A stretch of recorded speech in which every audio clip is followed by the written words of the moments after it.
Raider Nation, what's good? Jesse Merrick here. Welcome into another episode of the Silver and Black Sports Network podcast. The Raiders coaching carousel is officially off and running, and this next hire could shape the future of this franchise for the next decade plus. So today, we are doing more than just throwing names at the wall. We're taking a real scheme-based deep dive into the coaching candidates who are actually interviewing with the Raiders. We explain what they run, what they believe in, and how they could actually go about changing the Raiders on the field. And to help me do that, I'm bringing on my guy, Cody Alexander from matchquarters.com. You guys know the deal. Cody is a ball knower in every sense of the word, and we're breaking down who the heck Davis Webb is and how he even ended up on the Raiders' radar in the first place. We talk about how Vance Joseph could transform this defense and maybe even fix the relationship with Max Crosby, too.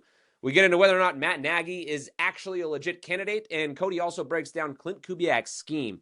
He explains what makes it appealing, what its weaknesses are, and why he may or may not actually believe that Clint is the cream of the crop in this coaching pool. And that's just the tip of the iceberg. We also hit on a handful of other coaches who could be in the mix as well, and we lay out the case for why the Raiders might be looking for a very specific type of leader this time around. Plus, Matt PERRRAULT is back for Raiders Rounders. We put a bow on the Raiders season and look ahead to the weekend slate of games as well, including Matt's best bets for the opening round of the playoffs too. But before we get into all of that, you guys know what time it is. Our question of the day. And the coaching carousel, like I said, is off and running. So for the coaches that are currently on the Raiders interview list, like Davis Webb, Vance Joseph, Matt Nagy, and Clint Kubiak, I want to know which one piques your interest the most from that group and why. Drop your thoughts in the comments below. Let's talk it out. And real quick, we have been picking up a lot of new subscribers lately. So if you're new here, welcome. And also do us a favor, head to silverandblacksportsnetwork.com and subscribe to our free Raiders newsletter. It's a weekly digest jam-packed with Raiders news, analysis, and insights. It's one of the best ways you can actually support what we're building here. So go check us out. And in the meantime, let's get this thing rolling with our conversation with Cody.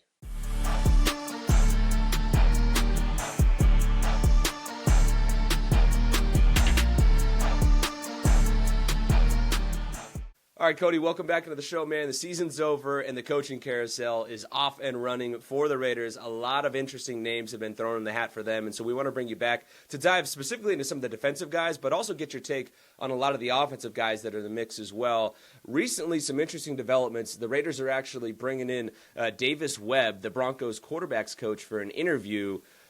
To me, that was a bit of a surprise, but you, obviously, we've said it many times on the podcast, like you're a Broncos fan. We've made that very clear. So you're very tapped in to the Broncos and the AFC West as a whole. But specifically, what's the deal with Davis Webb? He's 30 years old. Like, why is he getting this interview right now?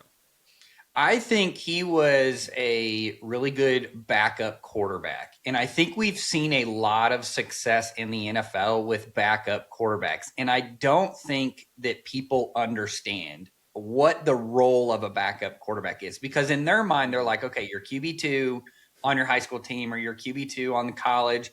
Like you're either trying to hit the transfer portal or you're just trying to wait your turn. And Jordan Rodriguez for The Athletic actually did a really good piece at the beginning of this year about backup quarterbacks and what their role is. So if you are part of The Athletic subscriber, go and read that because it tells you exactly what their job is. They are an extension of really the coaching staff and the game planning staff. That's why having a seasoned veteran, a lot of these teams are moving to get a seasoned veteran and not necessarily a young gun quarterback.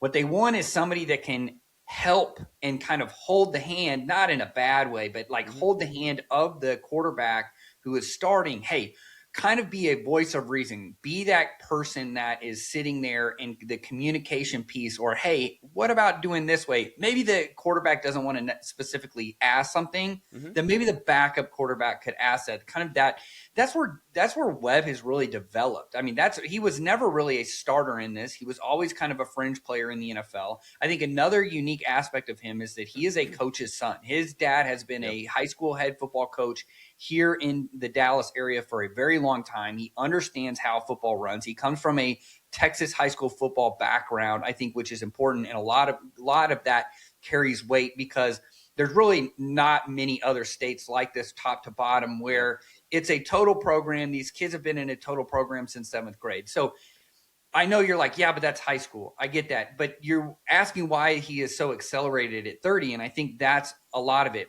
a lot of the shots too, if you go back and you really think of it, I've watched some Broncos games. I'm seeing Sean Payton talking to Bo Nix. There's this giant human being that looks like this skinny guy, has this wiry kind of beard, that's standing next to him with a baseball cap on. That's Davis Webb. Davis Webb is right there in there when they shoot to those sideline shots of Bo Nix. Who is he talking to? He's not talking to Sean Payton. He is talking to Davis Webb.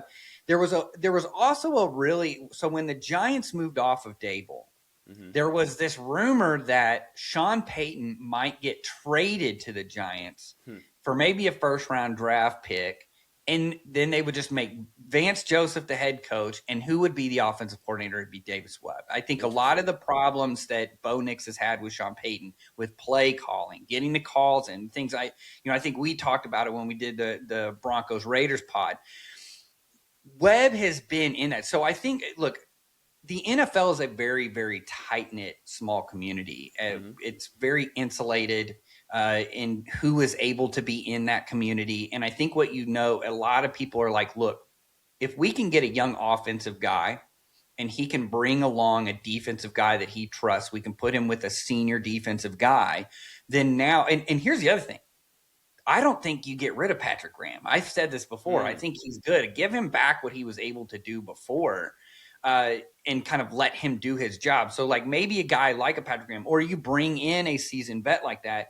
He's a young head coach. I think we've seen this move done before. People are here's the other thing about this. People are looking for the next Sean McVay. Yep. They're looking for a young gun, 30-year-old something, offensive coordinator that, oh, by the way, he knows how to control a room and do things like that. I don't know if that is Davis Webb, but him being on this list makes sense because of the way that Bo Nix has really played the past couple of years. That's his quarterback's coach. You could say, yes, Sean Payton is there as well. I do agree with you, but the day-to-day operation is under Sean Payton. The hour by hour that these guys are spending, he's spending that time with Davis Webb. Yeah, and that's a big thing, and I'm glad you brought up the thing with Patrick Graham, actually, because I'd love your thought on this too. Like, so why do you think he should come back? Because I think for a lot of Raiders fans, there's probably some fatigue for the simple fact that he's been here as long as he has, and we've talked about it many times when we brought you on in terms of taking a look at that defense, where it looks like Pete Carroll really sunk his teeth in and kind of forced a lot of things onto him. I think towards the tail end of the season, we saw Patrick Graham get a little bit more of a leash in terms of being able to do what he wants to do, and the aggressiveness kind of ramped up a bit. But why is the biggest reason that you think that they should run it back with him, depending on how the whole coaching structure ends up working out? But why would you think it would be a good idea to do that with him? Well, and I agree with you. The fatigue of just, hey, we just want a complete reset. I get that. But if you don't necessarily want to do that and you want to have an established defensive coordinator that knows this conference, has had success before with this conference with not a great roster, let's be honest, because that's what happened this year. Yeah. They cratered in the roster. You had Pete Carroll, who was basically saying you have to run what I was doing pre-Clint Hurt in Seattle, where we're basically Legion of Boom defense. That's great, but it's been updated since 2018. And also on top of that, like offensively, you were having problems. And I think hindsight's 2020, especially you're more tapped into it than I am. So just from an outsider's perspective, you're just hearing a lot of things of like offense, right? It was a lot of problems on the offense. The GM stepping in to help young players on the offense, but you don't really hear a lot about the defense. And I think the Max Crosby getting set was probably the biggest thing that you heard defensively. But in terms of like, there wasn't a huge mutiny. I think there wasn't a lot of like, well, they're just not getting coached over there mentality. So that would be my only thing with him is like, if you bring a young guy in, you already have somebody that's established with the culture there that knows the conference. That would be an easy slide in. So you're not searching for a coordinator that you just hope meshes with a 30-year-old head coach, if this was the way that you go. Yeah, no, and I think that's an interesting take. Like, you and I differ a bit. I do think just more than anything, because I don't think Patrick Graham's a bad coach by any means. I think it is time to move, just get a new voice in that room. But, like, solid coach. And we saw a couple years ago, before things really started going downhill the last 2 years, his defense was kind of on the rise and then just kind of hit a bit of a rocky jump there. And then now, again, all the Pete Carroll stuff. But I want to go back to Davis Webb real quick before we move on to some of the other candidates. just offensively, like scheme-wise, again, you're so tapped into the Broncos. If a guy like a Davis Webb were to come in there, and one thing, too, I think we need to note before I ask this question is Spytek worked for the Broncos, a handful of years ago, so he's got some guys in there. So he's got some good intel on a Davis Webb. So he's obviously got a good book on it. So that's why he probably gets this first interview, at his age and all that stuff with the Raiders. So it's interesting there. Spytek obviously knows something that's going on there. And so many fans always want to know, too, in the structure of the Raiders, is it Brady, is it Spytek, who's making the decisions? Well, this one right here shows you, hey, Spytek is the tip of the spear, and this is his first interview that he's doing with this guy. That should speak volumes. But if the Raiders do go that route, offensively, what can fans expect from a Davis Webb coming from that Sean Payton tree, I guess? I think it's an updated version of it. I think that what you see with I would argue that the same complaints Bo Nix has are the same complaints that Davis Webb would say. Hey, we got to find a way to process this. We got to get these calls down. Let's modernize some of these calls. Let's combine some of these calls. Let's start running a little bit more, kind of some of these newer schemes, not necessarily even newer, but like, let's start doing a little bit more with formations. Let's start getting the play in quicker so we have a little bit more of an idea. Because that's really, look, the secret sauce for McVay and Shanahan and a lot of these other guys that you're like, man, these guys are geniuses. They're getting the formation in early. And then they're able to kind of see how the defense is going to match. And then they're able to communicate with the quarterback. Remember, they can communicate with the quarterback one way all the way up until I think it's like 15 seconds. Yeah. So what you're having in Denver a lot of times is the play call isn't even getting in until about 15 seconds. Like it's about to cut off. Yeah. And so half the time it feels like it's cut off. And like Bo Nix is over there like, I got half the call and I got to figure this out. This is only my second year, right? So I think like with him, you're getting this offense works. I think we've seen it over and over, the iterations of the Sean Payton offense. It works. It does. It doesn't need an update, probably. And I think that that's what Davis Webb would do. It'd bring in and say, hey, look, I'm going to bring in just a little bit of a fresher outlook on this. We're going to do some things a little bit differently. The call structures are going to be simpler. It's going to be more quarterback friendly. And I think, too, like that's part of living in this post-spread era that we live in the NFL is like some of these antiquated calls that are a paragraph. I think you still have to have complex calls. I still think that you need to have some sort of a base offense, but I think that you can find better ways of doing it. We saw this with Mike McDonald with the Ravens scheme. Mentor is part of that tree as well of like, hey, these guys came in. This scheme was already good. It had just kind of gotten old. It needed a refresh. It needed a better way of approachable. It needed to be able to be taught to these younger players. How do we do this as the league is getting younger? Okay, well, we're going to redo things. We're going to silo things. We're going to be able to kind of compartmentalize different things, pull from different schemes to build a complete package. And I think that's what a young coach like Webb would be able to bring and probably what he's going to sell to the kind of the brass over with the Raiders. Yeah, no, it'd be really interesting to see how that kind of plays out with him and, maybe how far that interview does go. But again, we talked about the fact that Spytek does have the connection to the Broncos. He's really tapping into that well, that Vance Joseph is also going to be interviewed by the team as well. So that's a guy you have done tons of work on. I know you watch that defense all the time. So in terms of what you've seen evolution-wise from him and what he would bring to the table as a head coach in his second go-around. Yeah, everybody's going to go back to, but he gave up 70 points to the Miami Dolphins. I totally agree with that. I think what he was trying to do and what Sean Payton were trying to do in that early part of that season was, I want you to run the Fangio playbook. But that's not what he does. And he didn't work for a Fangio guy. He's not like Shula, what the Rams is actually doing this mix of Wade Phillips Fangio, and he's kind of the Fangio cover structures with the Wade Phillips front structures.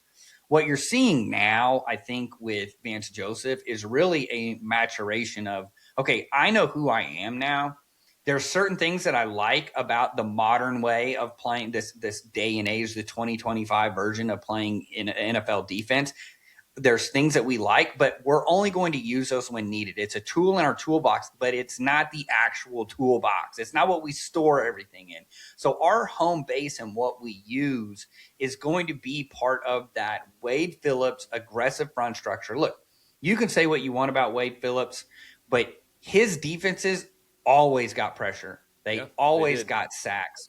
And that's what we're seeing in Denver. We're also seeing the same thing play out in LA, just a different way and a different approach, because you have that kind of Fangio McVay influence over there. It's really Staley and McVay influence over at LA. Now, I also like what they do. They run secondary wise is a lot more complex than they think. It's not just straight up man.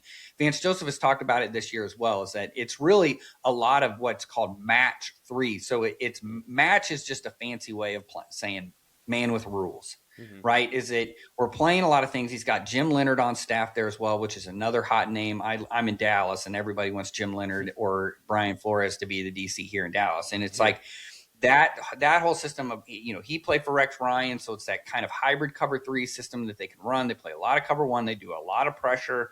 And so I think too, him maturing enough to come back to Denver, knowing that, like, to me, that just shows like personal growth, understanding of where you are. Like, hey, it's different ownership. I don't need it. I can go back. He's had success. He's also been able to show that he can pivot and that he can go back to what he's doing. I think all it does is make you stronger and more confident. So him being a head coach a second time around, understanding what kind of didn't go right the first time, what I should be looking for the second time, I think he does a much better job.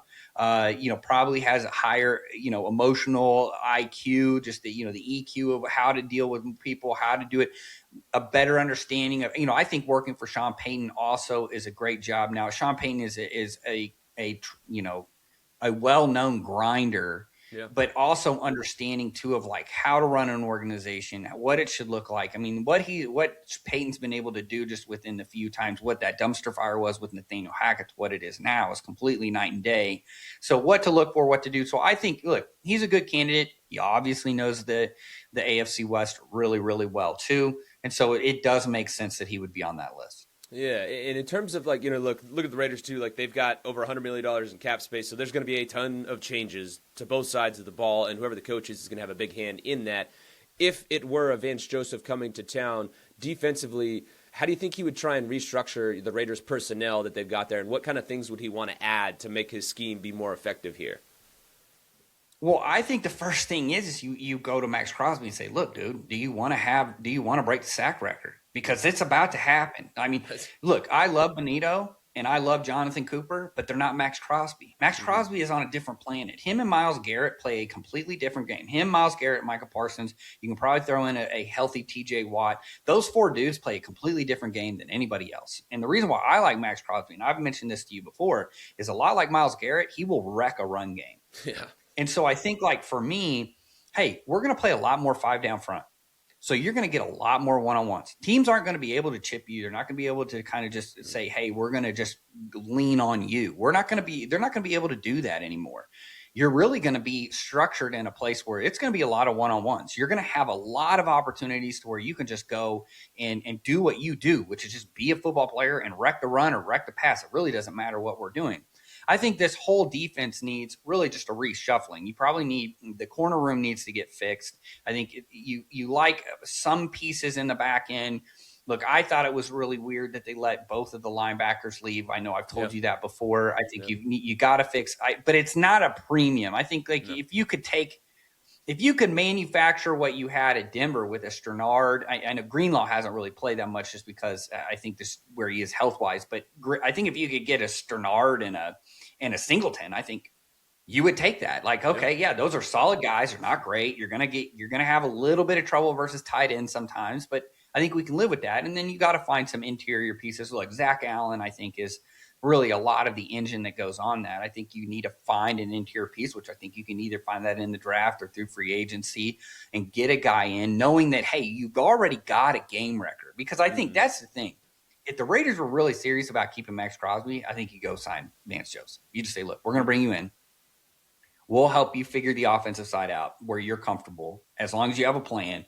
But if you really want to keep Max Crosby a Raider, you go get Vance Joseph because why would he not come back?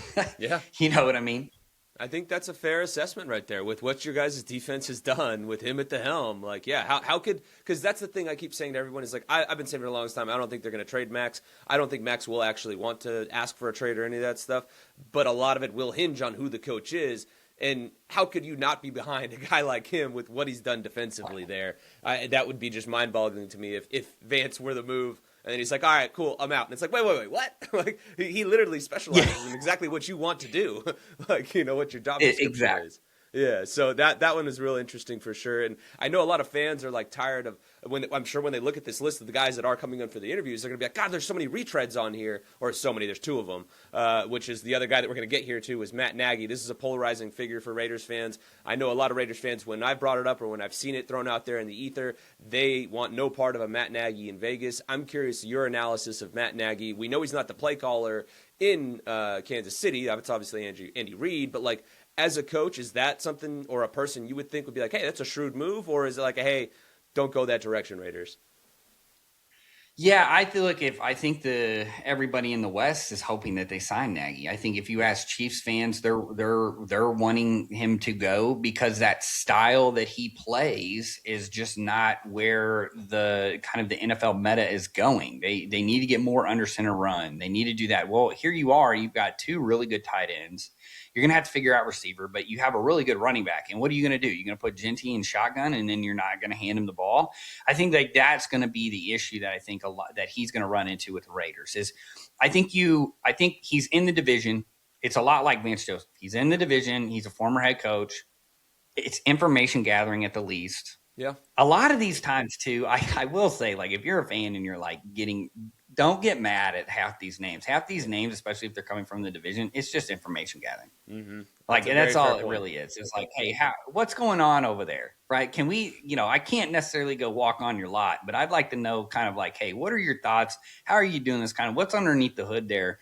I'm not going to take it for a test drive, but like, what do you got going on? And so, like, I think that a lot of times is that Nagy's interesting just because I think he worked with Mahomes and he worked with Andy Reid, and they've kind of been at the forefront of really what's been going on offensively. They've dominated the AFC West all the way up until this year. Just kind of the wheels kind of fell off. And so I think for the Raiders, at least kind of bringing him in is more or less like, is there a secret sauce that we're missing? And if it is, what have you learned since going to Chicago and kind of that whole disastrous thing? Was it really just the organization at Chicago, and then they just finally matured and signed a Ben Johnson and got the number one quarterback that you really wanted? Or was it more or less, on you? And I think that's what it is really a lot of these with these retreads, especially when it's their next go around. It's okay. Have you learned anything? Because we all know, because here's the other thing, all these GMs talk. They're going to know exactly what he said in that first interview, and they're going to be able to kind of go in this second interview into it and kind of like, okay, well, what's your plan?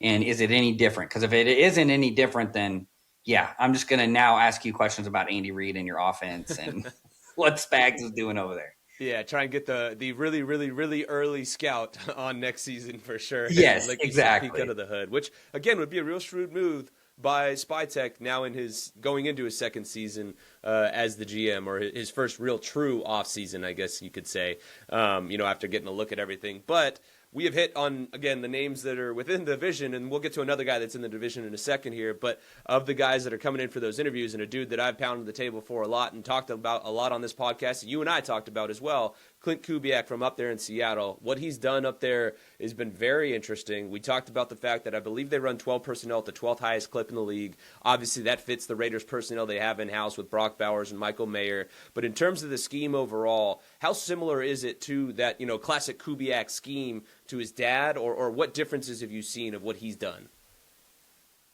Yeah, it's the base of everything that you're seeing, really, I think, across the NFL is 12 personnel, play action passing, a really early down passing. The only concern I have is just the run game is really inconsistent in Seattle.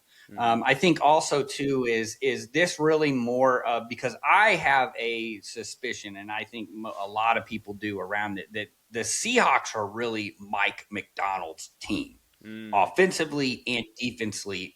This is what I want to see. This is what we're doing. I think it's the same thing because here in Dallas, again, another name that's being thrown around is Aiden Durde, who was a defensive line coach here. Well, one of the best defensive line performances in the NFL is the Seahawks. But a lot of people are like, okay, well, how much is it McDonald? Because if people forget, the Ravens were abysmally bad up front under Wink. And then McDonald comes in. Now they're leading the NFL in sacks. And so I think like that's really one of the things that I think people need to see. So I think with Kubiak, it's also too one of those of like, okay, how much of a clone are you? Mm-hmm. Are you really just running the playbook? And we know that the playbook right now is just better than everybody else's. Or is this, do you have some independent thought? Do you have an idea? I think, again, this is a guy with an NFL name. Dad was a head coach in the NFL, grew up. I mean, look, him and Kyle Shanahan grew up together. Yeah. I mean, so this is, and I know that, again, this is nepotism in the NFL, but it is what it is. This is the league. This is the league that we live in. It's who you know, not what you know necessarily. And I think for him, though, he's shown some success. He's shown some growth in Seattle, being able to do that. The offense, I think, is not as good as people would like. I think people that are just paying attention think that this might be a top 5 offense in the NFL. It's actually not. It's more or less like 10, 11, 12. Like it's really above average, but it's not elite. The defense is elite. I think the defense is playing a completely different game than everybody else in the NFL, and that's a lot on Mike McDonald. So that would be my only concern. I think this is another one of those like, hey, let's get him on the list. Let's have a communication with him. Let's talk to him. Maybe he's got something that we think. And look, I'll be honest with you. A lot of times, like some of these guys, they may know a lot, but they don't interview well. So it's like, okay, a lot of this is also too finding out about him. Okay, where are you? What are your thoughts on? I know you're going to handle the offense. We've seen that. What are your thoughts on total program? Who are you going to bring in as a defensive coordinator? Or what are, if we keep Patrick Graham, what will that look like? If we bring somebody in, who are you going to want? Who's available that you would like to bring in? And so those are all questions that somebody at his age, he's going to have to answer because it's you in the program. I think the best example of this, and I know we'll probably get to him here in a second, but is like the Cliff Kingsbury experiment in Arizona of where, hey, we're going to hire an offensive coordinator. We're going to pair him with the quarterback that he wants. And then Vance Joseph will just be the head coach for the defense. Yep. And we'll just see. And it ends up becoming disjointed. The GM is basically leading the team. You got a guy that only cares about offense. He has no idea who's on the other field. So to me, I think that's the biggest thing. I think where people have seen that, they don't want that. That model did not work, and it very rarely ever works. And so I think that's where – again, I go back to the Davis Webb. Everybody's looking for the next Sean McVay. Yeah. They want a 30-something, or Mike McDonald. They want a 30-something coordinator that can become and be a savant as a head coach and really can meet the players where they are and things like that. And so I think some of these young guys are getting these shots, at least in the interview process, because they're still like, this is a copycat league. They want to strike lightning just like the Rams did, just like Seattle did. No, 100%. And that's one thing, too. I think there's this misconception out there about, like, Mark Davis and how he's handled a lot of things. Like, he wants to bring somebody in that can do things for the long term. Look at the deal that he gave John Gruden back in the day. Like, he wanted to be like, hey, here's all this money, here's the tenure, here's this contract. You lead the team, you build it. Like, he wants to find that guy. So finding, like, a Davis Webb, if they were to strike, gold on that one, and he's 30 years old, that's like classic. That's how you get it done. And so that, I think, is a really good analysis on that. Like, hey, if you can find it early, that's a dude that can be your coach for the next, decades plus, to really change things. And I think that's interesting for sure. So that's an interesting take, too, though, on Clint. Because, offensively, again, when you look at it, like, I think they run the ball at the 4th highest clip in the league, but you noted some inconsistencies in the running game. What have you seen there? Yeah, but I think also, too, it could just be a little bit of what they have on the roster. I think they've had to really try real hard to rebuild that offensive line. They really only have one receiver that kind of is kind of the go-to guy. He's kind of a black hole. So you have very limited in what you can work with at that. Most defenses can allocate 2 players for him. Now, Jackson Smith and Jigma has been defeating double teams since he was in high school. He was a Gatorade football player of the year when he was here at Rockwall High School in Dallas. So, I mean, he's been doing this when he was at Ohio State. He's been doing this in the NFL. He has kind of been that guy. My point to that is just kind of like there's a commitment to 12 personnel, but it's really to pass, right? And that to me is kind of he's going to have to find a way.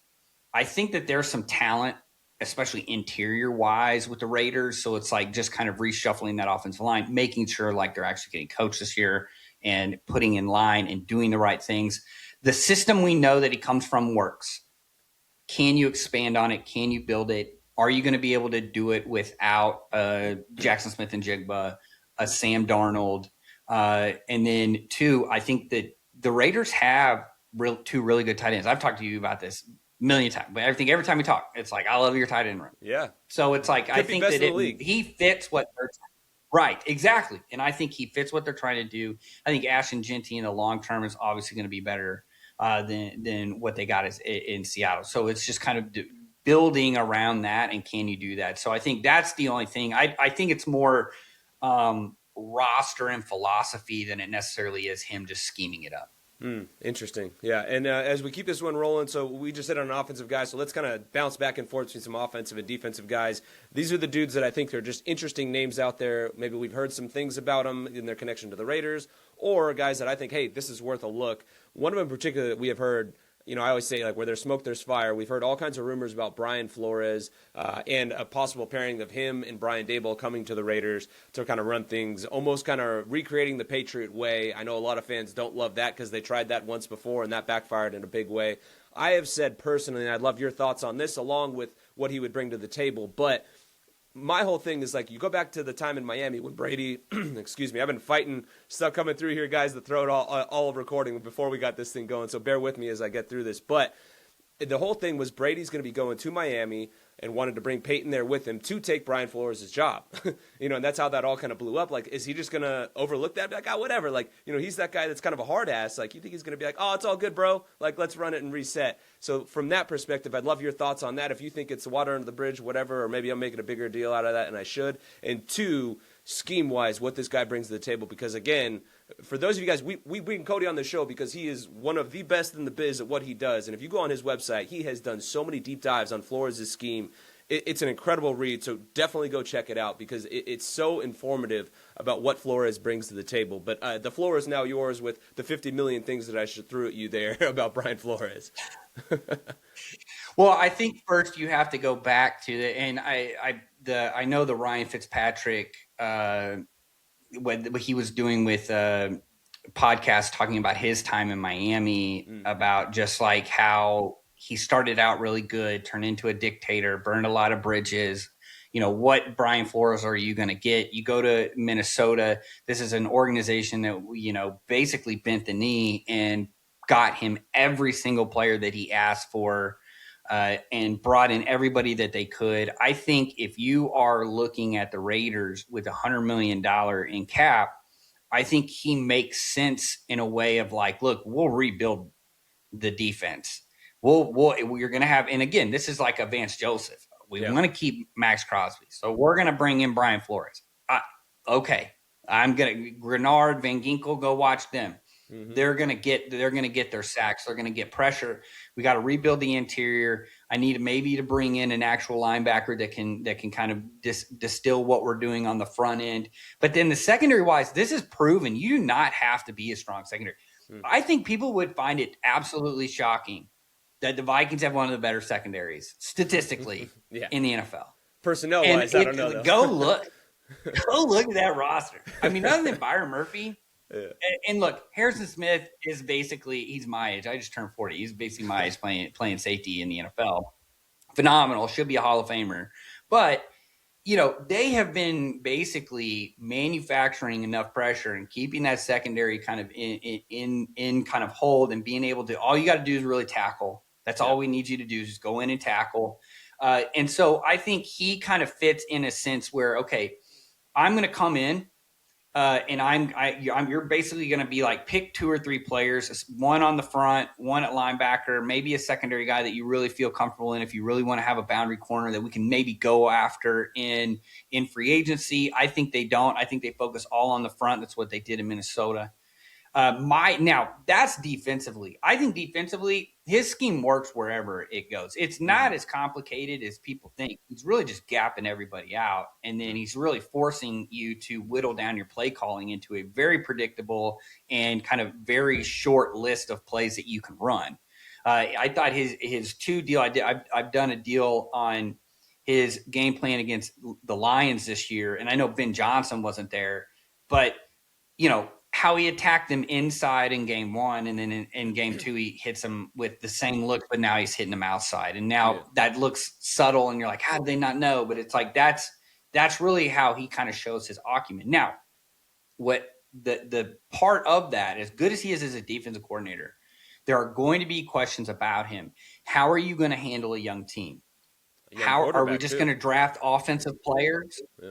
You know what I mean? And that's the thing. It's like, are we just drafting offensive players and then we're buying you all defensive players in the offseason? I don't know how sustainable that is. I mean, people were complaining in Minneapolis for a long time about the fact that Dallas Turner wasn't playing. And he just started playing this year. And really, it was because Andrew Van Ginkel got hurt. So it's like, okay, we went and got you a guy, but then you don't play him. You've jettisoned every young secondary player that you possibly have on this roster, and they're gone. Like, they started the league. I am not lying to you. They started the league year with like 4 corners on that. They were half of them were like, practice squad guys or had been off of waivers, but they had been in the league like 5-6 years. And so I think like that's going to be the big thing with him. I also have concerns like with the whole Dable thing. Those are 2 fiery dudes. Like, I am a big believer in like a good cop, bad cop. Like, who's going to be the good cop in this? Like, you can't have bad cop and bad cop. Yeah. You know what I mean? Like, you can't have 2 guys just ripping everybody all the time, ripping assistants, ripping the players all the time. And now, look, Flores is notorious for being hard on players. That's why he likes the veterans, because it's kind of a man-to-man thing. Like, look, I'm not going to rip you because you've been in the league 7 years. Like, you're 30 years old. Like, you're not a kid anymore. How is that going to work? And so I think like that would be a concern with me. I would be very interested to see who he wants to bring in offensively. It's funny because people were talking about, like, Mina Kimes posted somewhere about like Flores going to the Ravens, get him with Kyle Hamilton. Like, to me, that works because that is a very insulated organization. He is only going to deal with the day-to-day operations in the defense. He's not going to have any say in player personnel. He's not going to have any say in any kind of like the coaching funnel. It's very siloed. The coaching funnel is there. They are actually probably the best organization in terms of being able to hire from within. That's why I think it was really weird that they got rid of Harbaugh, is just because they're so structured to hire from within and they're so fluid with it. So bringing in a guy my concern then is like coming to the Raiders, which we know has had some dysfunction, right? Just, we saw they just gave Pete Carroll a blank check and said, go, right? And you see some problems. So are you going to let him do that? Or are you going to kind of bring him in with hey, we're going to have a short lease? And to me, that's the thing with him is like, are you going to give him this long contract? You know what I mean? This is a guy that you want to bring in on a short contract. I want you to prove to me that you can do this, that you've learned from your time in Miami. And so some of the baggage that he's going to bring with him, I think, is something that the Raiders at this point in time, when you're trying to get right, is probably not the best direction to go. Yeah, no, I agree 100%. Like you've said, purely as a coach in terms of what he does schematically and building a defense, cannot argue with that. But it's all the other stuff that comes along with it that has to be factored into it for sure. Let's jump back now to the offensive side of things. You noted him real quick earlier, Cliff Kingsbury. I've said it, a very interesting name there, simply because of the way that he's developed quarterbacks, the guys that he's been around. Look at Kyler Murray and Jaden Daniels, Offensive Rookie of the Year, their first season in the league under him. What's your take on what he could provide as a retread option here in Vegas? I think he's matured offensively. I think we kind of were talking about it before we came on here. It was like he still runs a lot of 10 personnel, but they were one of the higher ups in using 12 personnel. And I think like Anthony Lynn has really helped him out in Washington of designing a run game that fits what he's trying to do with this kind of NFL air raid hybrid scheme. It worried me that he never moved Terry McLaurin. It was left and right, old school air raid stuff. No, you only play on the left. No, you only play on the right. He started moving him around, starting to use some more motion. Now you add in kind of a mobile quarterback element into that. So I think offensively and from playbook wise, I think people are looking at it like, well, I don't want that. Like we don't want to look out there. I'm not trying to watch Texas Tech play, or, I'm not trying to get, like, that's not what I want to watch. That's not what works in the NFL. I think he's matured off that. They really leaned heavy into gap schemes, which is just pulling linemen. And I think it's really fits him. I think actually too, like, that would fit the roster here. Move around Brock Bowers. He can be in line. He can be that hybrid slot. He can move outside. He can move inside. He can really, to me, he can almost be kind of what Andy Reid always had with Kelsey, of just like, if I need a big body in the box, I've got him. He'll get in the way. He'll box somebody out. That's all I need you to do. But then I needed a threat down the field. Well, Kingsbury knows how to get these guys open.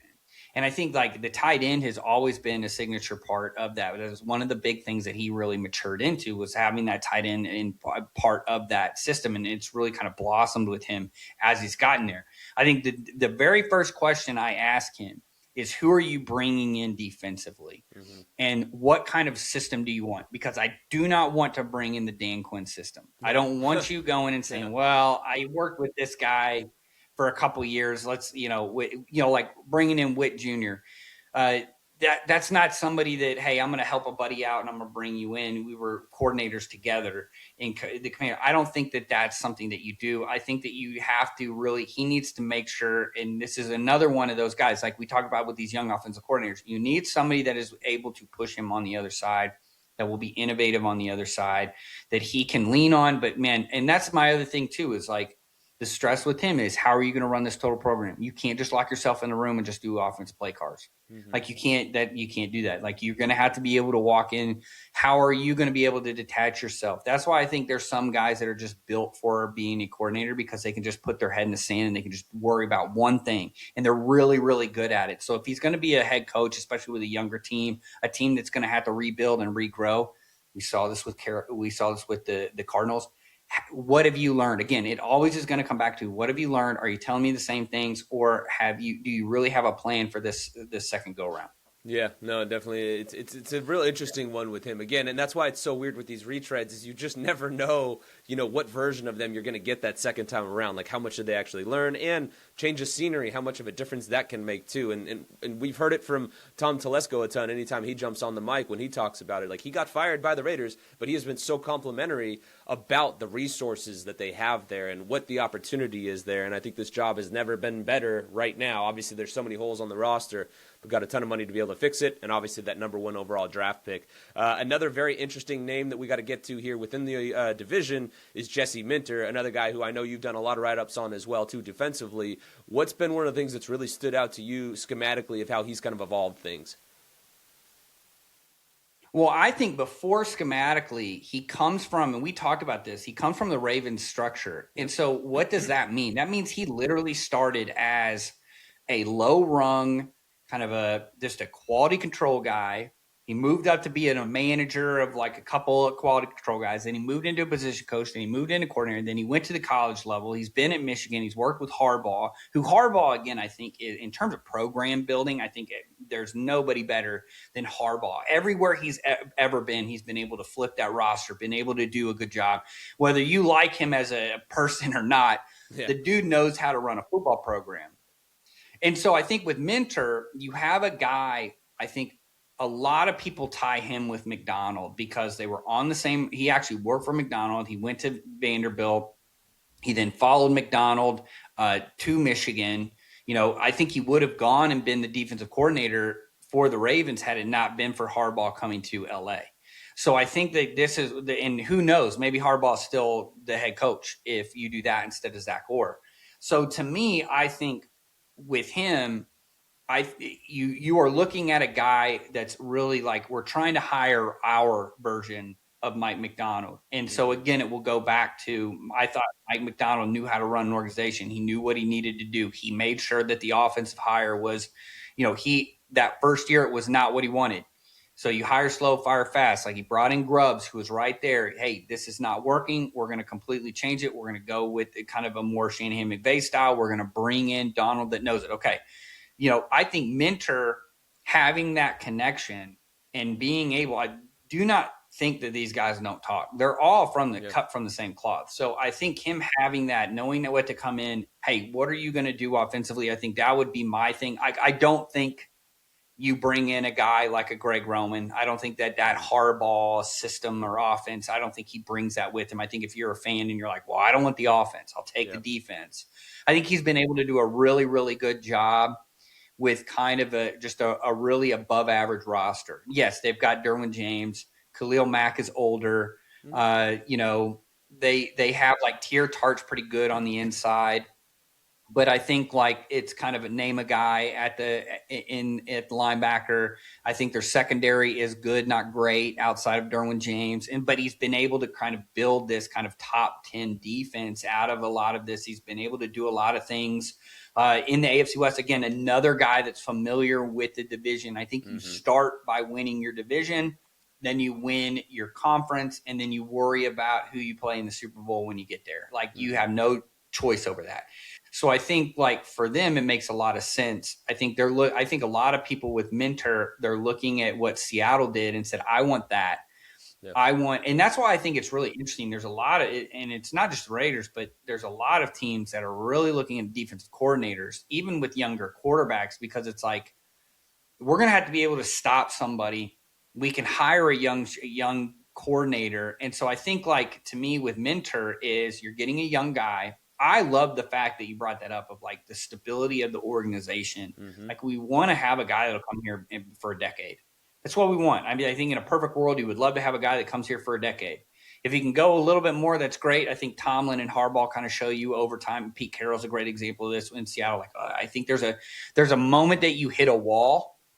But I think for the Raiders, it's like, look, we have had stability for such a long time. We want a stable guy. Hiring a young guy, very cerebral guy, fundamentally sound technician, somebody who's detail-oriented, worked under a program builder. To me, there's a lot of positives in Jesse Mentor.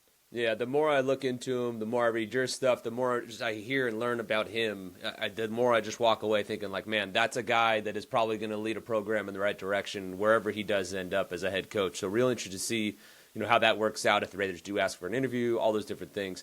What that kind of pans out for them. Man, we're running on almost 45 minutes, and there's so many other names we could get to, so we're going to kind of wrap this one up here. But as we do, Cody, I just want to get your take overall of maybe some of the names we talked about or somebody that we haven't talked about. There's also, the Mike LaFleur out there. There's Joe Brady in the mix. There's Shula, you noted about. Are there any guys in particular, when you look at this Raiders roster, where you're like, this guy, to me, screams next Raiders head coach? Which I know is scary for a lot of Raiders fans out there when I'm asking a Broncos fan to name the next head coach for the Raiders. But you take that hat off and analyze this team and what they bring to the table and kind of where they're at right now, number one pick, everything.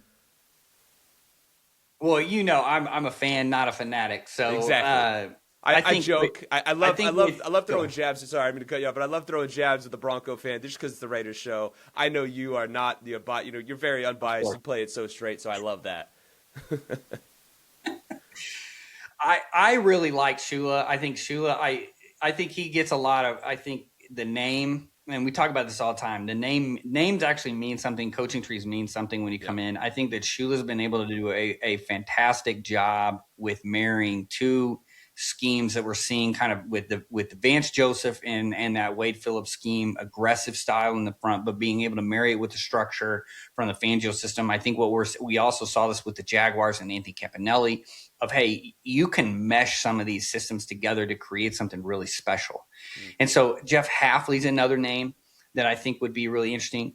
I would implore people to go back and look at his tenure at Boston College. It was a lot more successful than you probably thought it was. I think, he just got tired of the transfer portal stuff, and he could be the defense coordinator for the Packers. And I think that there's a lot of head coaches at the college level that if they could go be the defense coordinator for the Packers, I think they would take it. Yeah. And so I think you would get that. That brings with you that LaFleur tree, that, the Shanahan McVay style of play brings you into that fold. He would be a name. I like Shula a lot. I like Hafley a lot. Those would be some names too that I think that are getting bounced around. I know that the offensive coordinator for the Jaguars is a Liam Cohen guy, and he's been getting a lot of traction too as a really young guy. So if you're looking at like just a curveball, I think that is kind of what you could look at too. Some older guys that are out there like a Jim Schwartz or a Steve Spagnuolo, I don't know if that necessarily fits really with what the the Raiders are doing. They just got done having an older, established coach. I think that's kind of off. I think you getting a bunch of these young guys on here, that's probably what's going to happen. So, those would be the only other two that I name. Offensively, if you're like you said, you mentioned a couple of them too. Like, look, anybody that's had lunch with Shanahan or Sean McVay is probably going to be on this list as well. So if they're in that tree and they're kind of saying, hey, we think this guy's ready, that might be somebody to look into as well. I mean, look at Kubiak. So he's another in there too. So I think those two defensively, I think are guys that are ready to move. And then would bring an offensive element that I think would be very favorable to what the Raiders probably want to move to. Yeah, man, I say it each and every time we bring you on the show. I could sit here and talk to you for 3 hours about all this stuff. I love your perspective on all of it. We've talked about it many times. You have so many deep dives on a lot of the defensive guys and how they've gone about stopping different offenses and things like that on your guys' site. So as we do get you out of here, this is an exciting time for you too, because I know now you get to dive into a lot of things from that perspective. But what do you have kind of cooking over the next couple of days here on matchquarters.com? Yeah, I think the biggest thing now is like everybody's trying to figure out what's going on with Jacksonville. I just dropped an article that kind of breaks it down, Anthony Campanelli, and really where I think kind of the NFL is going of like these kind of hybrid schemes of like, there really is no tree anymore. How can we bring these things in? I'm working on right now something on the Texans, so crossing my fingers, hopefully they win. But this is the anti-defense, talking about they do no scheme at all, but it's a lot more nuanced than you think it is. So that's what I'm doing. I'm really not even tied to what's going on currently. I'm trying to look at kind of a bigger picture. So if you like more bigger picture stuff and you're not necessarily, I don't do hot takes, but you're not necessarily I don't need instant reaction. I want more or less like long. I'm looking more long-term. That's what I do over at matchquarters.com. And those are some of the things that I've had in the past, kind of coming up, and then what I've got going on this week. Yeah, Cody just spits facts. That's really like at the end of the day, like you do the analysis, you do the work, and like your stuff is great. Honestly, like I love reading your work, man, and watching the breakdowns anytime I get a chance to. So you guys at home, you guys have seen him on this podcast. He's been so gracious with his time, helping us dive into how to help out a division rival too. So like that tells you all you need to know about the guy. So again, check out matchquarters.com. Cody, as always, thank you so much for the time. This has been a really fun conversation. Yeah, appreciate you having me on. Thank you. Look, Cody brings the heat each and every time. I walk away learning so many things from every conversation that we have with him, so always a joy to have him on the show. Once the Raiders do really start to narrow in on a guy and we figure out who the next head coach of the team will be, you better believe we're going to bring Cody back to take an even deeper dive into that guy and what his scheme brings to the table and how he is actually going to change that team. In the meantime, though, we got to keep this bad boy rolling and get to Raiders Rounders with our guy, Matt PERRAULT. Obviously, this is a playoff edition. The Raiders ain't in the playoffs, but we're going to do kind of a post-mortem on the Raiders, put a bow on their season from the betting perspective. We obviously covered that all year long with Matt. And then also take a look at his best bets of the weekend slate of games here as the playoffs get rolling. All right, Matt, we're back for a, playoff version of Raiders Rounders. Even though the Raiders were nowhere near even sniffing the playoffs, we can still call it Raiders Rounders because this is a Raiders show. We're obviously going to be talking Raiders and kind of wrapping up the season from a betting perspective, but then also taking a look at the weekend slate of games as well, because now we all get to watch some really good football over the weekend, or at least we hope so. Let's start things off here by diving into the season that was for the Raiders. Okay, the win total was set at 6.5. We didn't really quite know how to wrap our head around that, as the season started. Obviously, it went under, but for you held off betting this one. Why did you do that before the season started? And then how do you wrap your head around how it actually finished after holding off on betting this one? Yeah, good to see you, Jesse. For me, this was the first year I didn't bet over for the Raiders on their win total, and I went 2-1 over the last 3 years, betting over 6.5 for the Raiders with their win total. But what kept me off of it was the uncertainty about a first year, not first time, but first year head coach with a quarterback that didn't make a lot of sense. If you go back and what we talked about in August as to why Geno Smith was the quarterback, given his history of throwing interceptions and being a turnover-prone quarterback with a head coach in Pete Carroll, who was somewhat allergic to turnovers. So it worried me a lot about what this offense was going to look like. I did not like the Chip Kelly hire. And if you look at the numbers, the money, what was spent, how he came in, ultimately him being fired. There was just a lot of uncertainty on top of the division because, as we talked about, the Chiefs maybe having a down year. The Chargers and the Broncos both looked very formidable, and the Broncos handicap came through. Obviously, they flew over. Their win total was set at 9.5. That cruised over with them getting the number 1 seed in the AFC. So it was just too uncertain for me to say the Raiders were going to win, even though I did like the over because I thought they were going to be somewhat competitive. Yeah, I think we all did. Yeah, this trapdoor was there. The 2-win, 3-win season was right there. Yeah, and that's actually obviously what transpired. Not what any of us said, and we've said that or thought, and that's what we have said many times on this. And I don't think anybody thought it would have been quite this bad for them. But now they move forward, have the top pick. But Ashton Jeanty was also a big talking point for us before the season started. His rushing total for touchdowns was at 6, correct? 7.5. 7.5, sorry, yeah. So his rushing total was at 7.5 there. He finishes with 10 total touchdowns. The problem is 5 of those are receiving and 5 of those were rushing. I did not think he was going to be that effective in the passing attack in the red zone. I thought he was going to be the thumper. I thought he was going to be line up, let's go full bore, 3 yards in a cloud of dust in the red zone. And it was going to be Jeanty left, Jeanty right, use his strength, his ability to break tackles. So that's why I thought he was going to get the rushing. Did not see the 5 receiving touchdowns that he wound up getting. But if you're a Raider fan, I think as it projects into the future, I think that is a massive start to an NFL career for a running back that people thought was taken too highly. I think if you look at the numbers, just take away all the other nonsense. Just look at what Ashton Jeanty's rookie year looked like. He had a tremendous start to his Raider career. Yeah, no, he definitely did. And, I've thrown back to this many times. When he was in college, his junior year, he led all of college football in receiving yards by a running back, but a lot of people forgot about that his senior year comes to the league. You don't really quite know what to expect.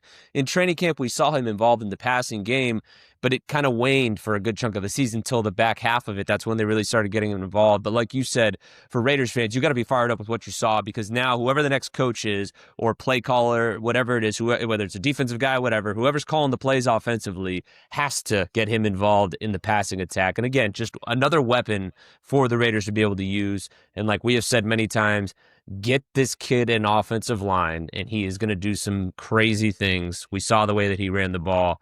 So I'm really interested to see kind of what they do with that O-line in terms of investing in it. Going to be real interesting to see how that plays out. But now let's kind of move forward and talk about where the Raiders are going. The big news right now is going to be who the heck the coach is going to be, okay? I'm curious your thoughts on who the next coach for the Raiders should be. There's 2 ways of approaching this.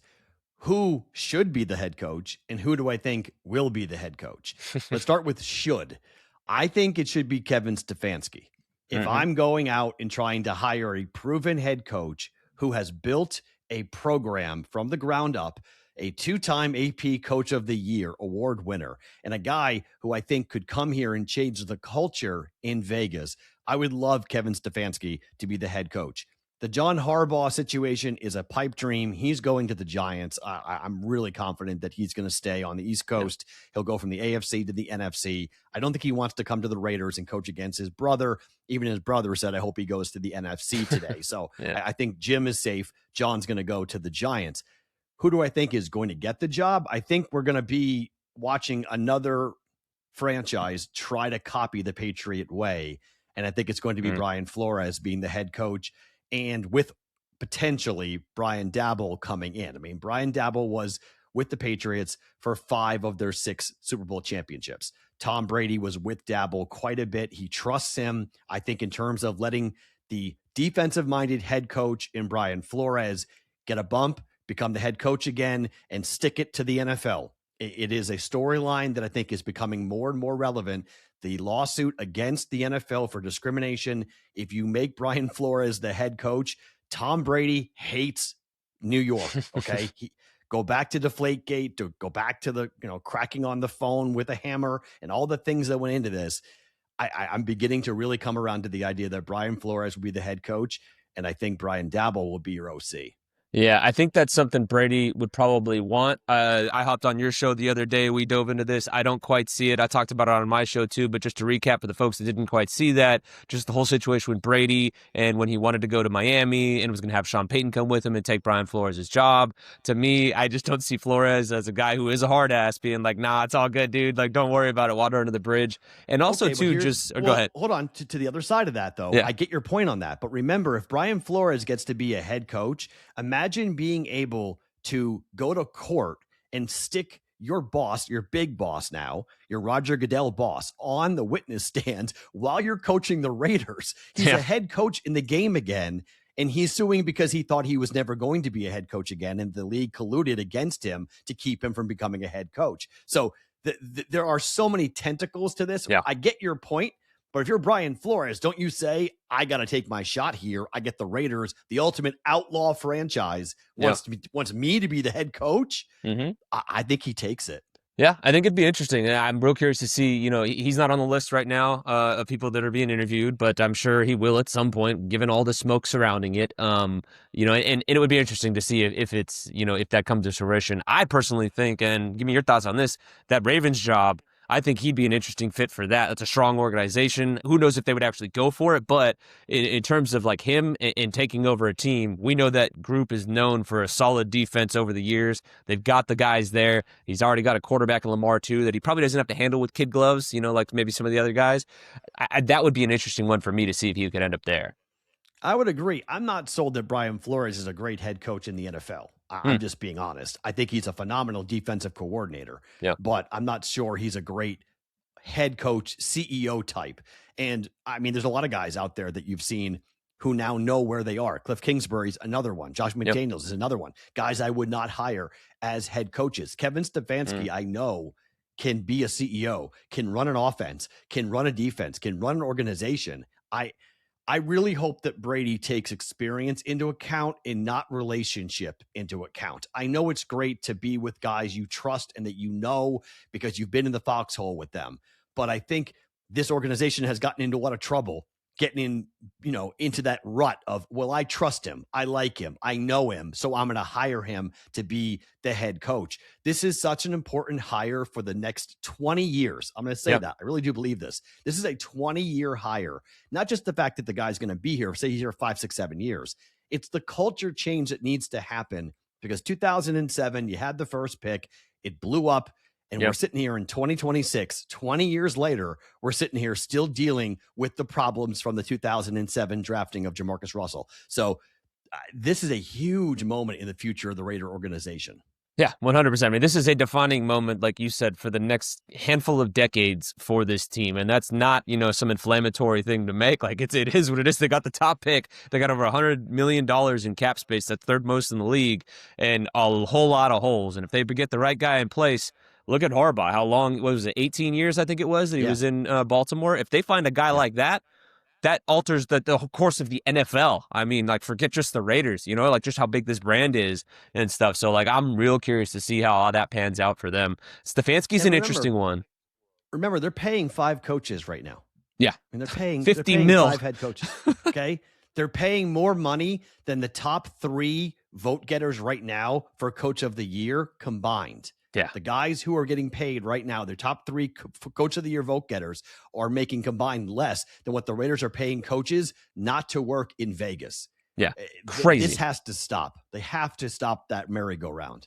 Well, and that's the one thing. So I said this on Twitter recently, and I've been saying this, God, for the last handful of years. Tom Telesco, the former GM, was on Sirius XM, I believe, talking about it. And he basically said, he's like, when he took the job over, each GM had been drafting for different head coaches every year for 3 years at that point. Now it's 5 going on 6.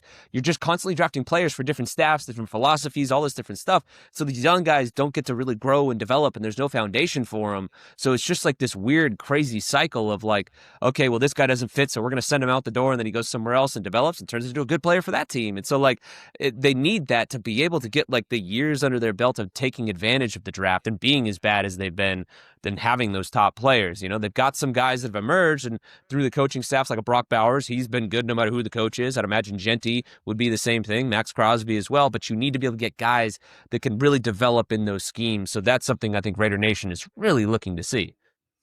Yeah, and that's why I don't think I draft a quarterback with the first pick in the draft. That's why I think I shop it, and I think I go and try to draft a left tackle. I try to go draft somebody either opposite Max Crosby or to replace Max Crosby if I choose to move him to get another first round pick and do something of a roster rebuild without bringing in a quarterback that's going to get killed behind an offensive line that is really bad. So I feel bad for anybody that gets drafted, whether it be Mendoza or whether it be somebody else that comes in, Dante Moore or whatever, who gets picked here at the top of the draft. You're coming in, and I know you're going to be the face of the franchise.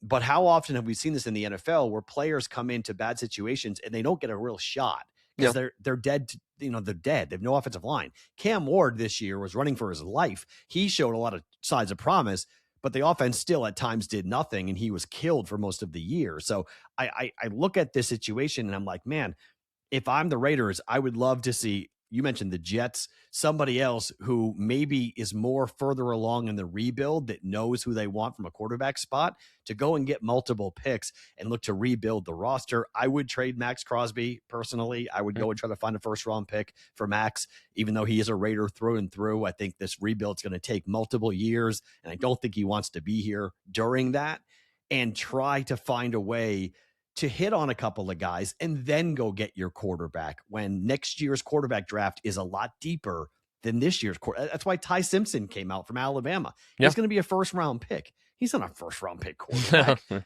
he's going to find his way into the first round because there's only really 3 or 4 quarterbacks that are going to be, at the top of the draft or near the first round. So next year is the draft that you want to be having a top pick. Yeah, this is going to be an interesting year for quarterbacks for sure. I'm fascinated to see, again, who all comes out, what that looks like in the first round, the scouting process for all of them, the grades that get placed on them and everything. You and I differ on the strategy that we think the Raiders should take. I'm like, hey, look, they're finally in position to get their quarterback. And if they believe that it's Fernando Mendoza or Dante Moore, if he does come out, you take that guy and then take advantage of that rookie contract, build around him, realize you're going to be bad next year too, and then just keep investing and hope for, the second year with them that you've got a team built around them. And I don't like trading Max either because I just don't know that you're truly going to get the return that you deserve on a player of his caliber. Like, you already got the guy. They traded Khalil Mack once. Look where they are now. That hasn't worked out. So I don't know. I like sticking and staying there, but I get that strategy too, because you load up on the draft picks. And like you said, that draft class next year, 2027, tons of quarterbacks in there. There's some big names that are going to be coming out, and I'm sure that's going to be a deal right there. But I'm curious to see what a team would offer to come up to number one, like the Jets. Like I said, again, they've got the capital, they have the ammo to do it, but it's very intriguing. This is going to be like a fascinating draft because you could see Spy Tech take it so many different ways. Right, and Brady has a lot of pressure on him if they take a quarterback, right? This is on Tom. So I wonder, does Brady want that pressure? Because what if Mendoza's a bust? If he's not good, everyone's going to look at Tom Brady and say, hey, man, you were supposed to evaluate the talent. And if this kid isn't what we all thought he was going to be, you've set this franchise back dramatically. So I know it's high risk, high reward. I get it. You hope to never be in this position ever again, to have the first pick in the draft. That's why the Kirk Cignetti thing is interesting, because if he would want to keep coaching Mendoza, that would be where I think you do take Mendoza first and you bring in Kirk Cignetti. But Mark Cuban just wrote a gigantic check to Indiana to keep Kirk Cignetti right where he is. So I don't see him leaving, and I don't see him becoming a pro coach anytime soon. So with that said, I think you have to open up all your options. Yeah, that'd be a big-ass buyout for sure, and I don't think anybody wants to compete with Mark Cuban, that's for sure. Also, too, on the Brady thing, before we move on to the weekend slated games, it's going to be real interesting. Like, if they pass on a quarterback, then that tells you all you need to know about what Brady thought of his QB class. And again, look at the Raiders, too. In the previous draft, they passed on a lot of guys as well. Didn't take one until, Cam Miller in the 6th round, if I remember right.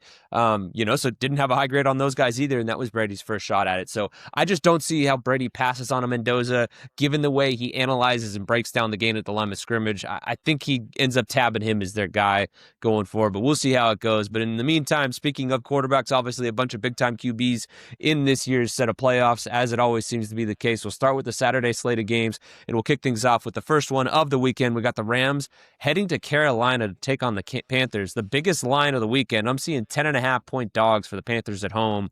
Do you think the Rams are going to smash them, or the Panthers got a little something to say about it? not only is it the biggest line of the weekend, it's the biggest line ever. We have never seen a 10.5 point road favorite in the playoffs. This has never happened. It hit 11, was bet back down.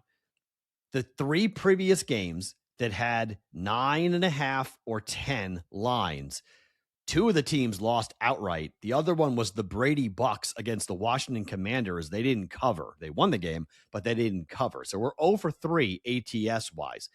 I'm going to stay away from this just because of that reason and look to the total. The first game, which was won by the Panthers, a 31-28 victory, went over by 14 points. The total is up to 47.5. I bet over 46.5, but I think both offenses are going to be able to move the football, and having Devontae Adams back in the red zone is a monster addition to this offense. And really, Matthew Stafford hasn't looked like the same quarterback since he went down with that hamstring injury. He could have played last week. They held him out to make sure he'd be good to go for this game. I like points. I'm going to play the over 47.5. I got 46.5, but I don't mind 47.5 for that first game. Yeah, that's a real interesting one for sure. And Raiders fans know all too well what Devontae Adams can do, especially in the red zone. That guy, was in a weird situation, was really good when Derek Carr was here that last year with them, two of them playing together. Moving along to the evening game on Saturday, we got the Packers going to Chicago. The Bears home dogs, 1.5 point dogs in this one. I was a little surprised to see that, and again, it's only 1.5 points, but surprised to see it. Are people just not believing in Caleb and Ben Johnson? What's the deal here? If you're a numbers person, and I know a lot of numbers people, the Bears are frauds. On paper, Chicago is fraudulent. Now, we play the games for a reason. Just because the numbers will say the Bears are fraudulent doesn't mean the Bears are fraudulent. It just means on the stat sheet, they are not nearly as good as the 2 seed that they have earned in the NFC playoffs. However, they got the worst draw possible. They have the team that has won 12 of the last 14 meetings up against each other. And frankly, the entire Packer organization, when they see the Bears, they feel like they should win the game every single time, whether it be Aaron Rodgers or Jordan Love. I own you. Yeah. Yes, I own you, right? The whole I own you situation. Until that changes, give me the Packers. I don't care where the game is played. Give me Green Bay. Money line, lay the 1. I laid 1. It's 1.5 now. This number has ping-ponged back and forth. There are some people that do like the Bears. I'm not one of them. I like the Packers. I think that game's going to be real fascinating. Big moment for Caleb and Ben Johnson, but a lot of eyes going to be on Caleb to shut a lot of people up. So that's going to be a fun game to watch for sure. As we move along to Sunday, though, a lot of home dogs in this one. The Jaguars, 1.5 point dogs at home against Josh Allen and the Bills. The Jags, one of the hottest teams in the league, I believe, have won 8 straight leading into this one. Liam Cohen has those guys humming. Forget the points. Money line, Jaguars. Look, the Buffalo Bills have never won a road playoff game in their history with Josh Allen at quarterback. They also haven't won a road playoff game since 1993. This is a Jaguar team that's going to do the one thing that is the kryptonite for the Buffalo Bills offense. No running back has ran for more than 75 yards against this Jaguars defense all year long. If James Cook can't run the football, they're not going to be able to move the football. And the other side, their defense is not good enough to stop what's happening right now for Trevor Lawrence and company. They're red hot. They're going to score 28 points against this Bills defense.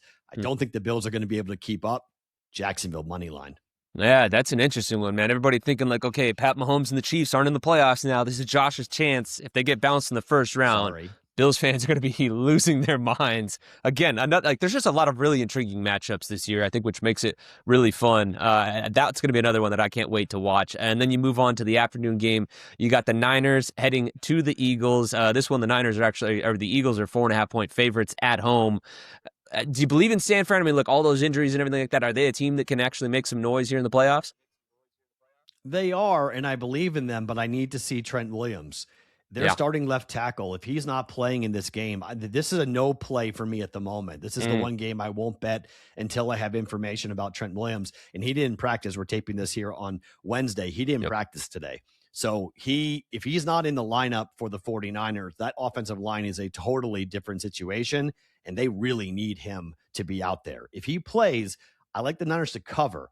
If he doesn't play, however, it's probably a 7 or 10 point win for the Eagles. I think Philly probably wins the game, but if it's Trent Williams, I think it's a 3-point win for Philadelphia. Without him, I think the Eagles probably cover. Yeah, no, I agree that he is that important for them. Going to be real interesting to see how that pans out over the next couple of days. As we move along to the Sunday night game, Chargers heading to your Patriots.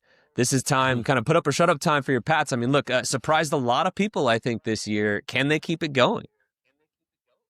So the good news, if you're a Patriot fan, is that Milton Williams and Robert Spillane are both expected to play. So you've got the defensive up the middle guys that had the Patriots as a top 5 rush defense in the NFL. If you remember, there was a point in time where no running back had even ran for 60 yards against the Patriots when they had those two players available. They've been out for a while. Now they're both expected back. The other big injury news is that Will Campbell is expected to play for the Patriots at left tackle. He played a bit last week.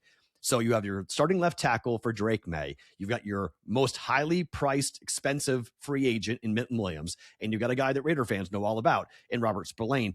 Not a great cover linebacker, but he can stop the run with the best of them in the NFL. This is an offensive line for the Chargers that has gone through like 18,000 different lineups. I know Herbert's tremendous. Okay. Justin Herbert is a tremendous quarterback, top 10 quarterback in the game. I just don't think he's going to have the time, and I just don't think he's got the weapons here. The Patriots at night at home is a break because I think that environment's going to be loopy. People are going to be off their ass drunk. This is going to be a really hard environment for the Chargers to walk into. It's the first playoff game for the Patriots in a long time. If they lose this game, call it a homer play, but I'll lay the 3.5. Patriots win, Patriots cover. Hey, look, I think that's a solid pick. I think Raiders fans won't be mad to hear that either because they want to see the Chargers lose in the playoffs as well. They also know Spillane, I believe, had a career high in picks when he played for the Raiders here. This is a guy that actually showed he does have some coverage skills, contrary to popular belief. I haven't had a chance to really watch him a ton, so I don't know how he's done coverage-wise since then. But here in Vegas, he impressed a lot of people.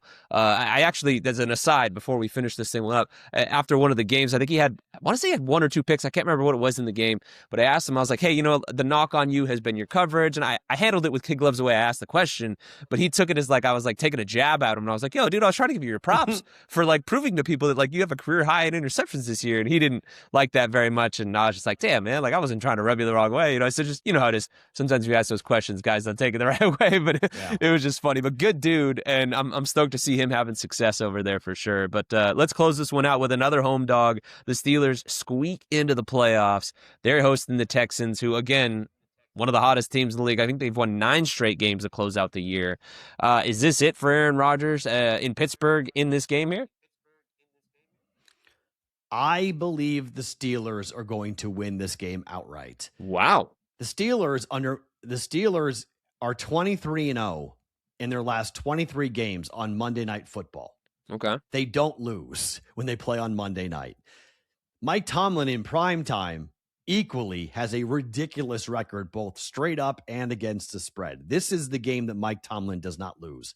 I don't know if the NFL was giving Mike Tomlin, an attaboy or a gift or what, but I couldn't believe it when I saw the Steelers getting the Monday night game and the Texans not getting the Saturday game, which is what they've played every year in the playoffs. They play that Saturday first game because nobody wants to watch the Texans. Their defense is tremendous. I'll give that. But DK Metcalf coming back is huge for this offense. And you're going to Pittsburgh at night in the playoffs. CJ Stroud is 0-2 straight up and 0-2 against the number on the road as a starting quarterback for the Texans. Their defense is great, but their offense can't score. Great under bet. Hammer the under. I'll take the money line. Give me the plus points, the plus money here. Pittsburgh money line. Yeah, no, I think that's an interesting play. When the Raiders were playing the Texans, we brought on Seth Payne, former D lineman for the Texans. He was talking about how like CJ Stroud reluctantly accepted the fact that this Texans offense has really become a death by 1,000 cuts type of offense. And, if teams are able to stop that and not let anything go, beat them over the top when they do decide to take those shots, like you can shut this offense down big time. Again, the big thing is just going to be slowing down that defense. Matt, again, as always, it's fun. We got you back. You obviously were on vacation last week. We picked up a lot of new subscribers over the last couple weeks here. So for the folks that don't know you, explain to them what it is you got going on and where they can find your work. If you like daily picks, the Daily Juice, go and search it where you guys get your podcast. If you want long form conversations of me ranting and raving, it's called The Bostonian versus the Book. Go to YouTube at Boston versus the Book, or the easiest way is at Sports Talk Matt on X. Yeah, Matt knows how to rant and rave. We kind of kept it, we didn't get too crazy on this one, but if you guys come back next week, maybe we'll have more to kind of dive into and all that. But Matt can do his thing. He knows what he's doing. If the Patriots lose. Yeah. If the Patriots lose, oh God, yeah. I can only imagine. I'll have fun throwing some jabs in there on that one. But I will say in that game, I'm actually rooting for the Pats. I'd like to see them make something happen. So we'll see how it goes. Matt, thanks for jumping on again this week, and we will catch you next week, man.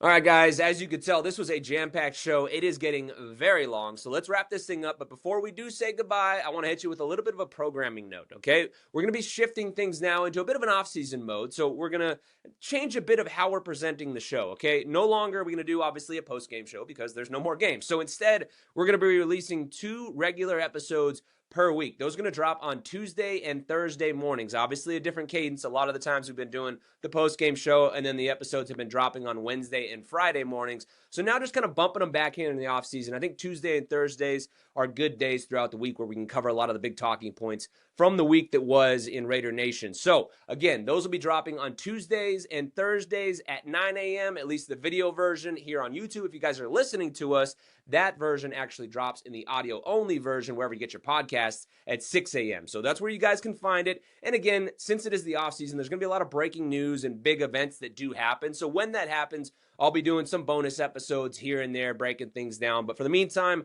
our regular cadence will now shift to Tuesday and Thursday mornings. So I think you guys will like that. And like I said, we'll experiment with it. If I need to do an extra one or maybe shift the cadence a bit, we'll do so. But I think that'll cover a lot of things. And again, gives me a bit of a break too because the regular season is a beast. But like I said, there is so much to talk about here in the offseason. Obviously, the Raiders are looking for a new coach, as we just spent the last, hour or so diving into all of that. And then also, too, the number 1 overall pick. We got a lot to get to. If you guys are listening to this on Thursday when it did drop, Friday's a big day. We've got Fernando Mendoza taking on Dante Moore for the second time this season. I'm excited to see those two guys match up. If you follow me on Twitter, I will be giving you my thoughts on that throughout. I'll be live tweeting most of that game, so I'm excited for that one. In the meantime, though, guys, that is all we got for you, and we will see you again on Tuesday morning in our next episode of the Silver and Black Sports Network podcast. Thanks again for watching. If you made it this far, hit that like button. Also, subscribe as well because you guys are awesome. Like I said, we've been racking up the followers, racking up the subscribers lately. It's been through the roof, so that's been really cool to see. So again, can't thank you guys enough. Also, tell your friends and family, tell everybody who's a Raiders fan or just a football nut who wants to get in on the conversation to follow us, to like, subscribe, all that good stuff. But anyway, guys, thanks again. And like I said, we will catch you again on Tuesday morning. See ya.